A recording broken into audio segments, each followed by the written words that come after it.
Cersei's Walk of Atonement was her Duskendale.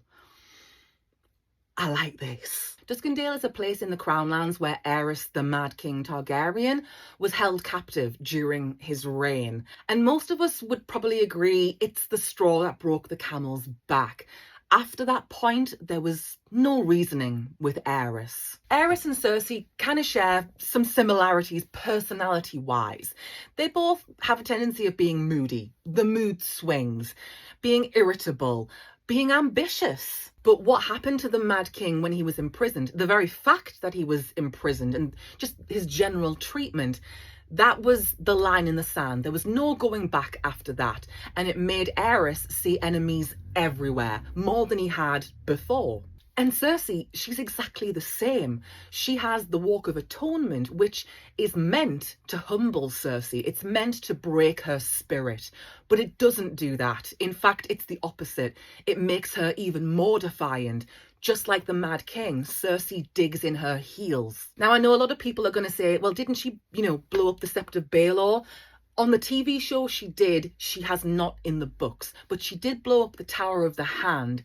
And she does it because she thinks Tyrion's hiding in the walls. That's Cersei's state of mind prior to her Walk of Atonement.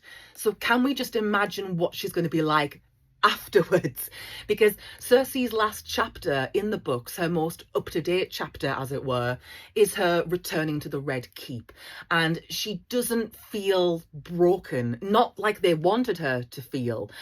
She's been through hell, it's traumatic as fuck, but her spirit is not broken. And so just like with the Mad King, I think if we ever get Winds of Winter, A Dream of Spring, you're going to see an even more unhinged Cersei, if that's even possible. If you think she's bad now, just brace yourself, because this is her line in the sand. When Cersei destroyed the Tower of the Hand, Jaime looks at her and it's like he's looking at the Mad King all over again. It's that same expression, that same glee looking at the wildfire taking hold.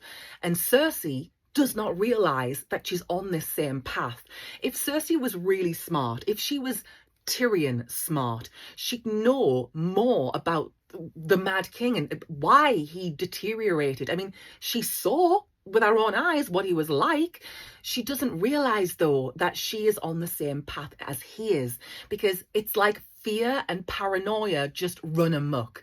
And it's not to say that Cersei or the Mad King didn't have some reason to be paranoid, because sometimes they do have reason to be worried and to fear.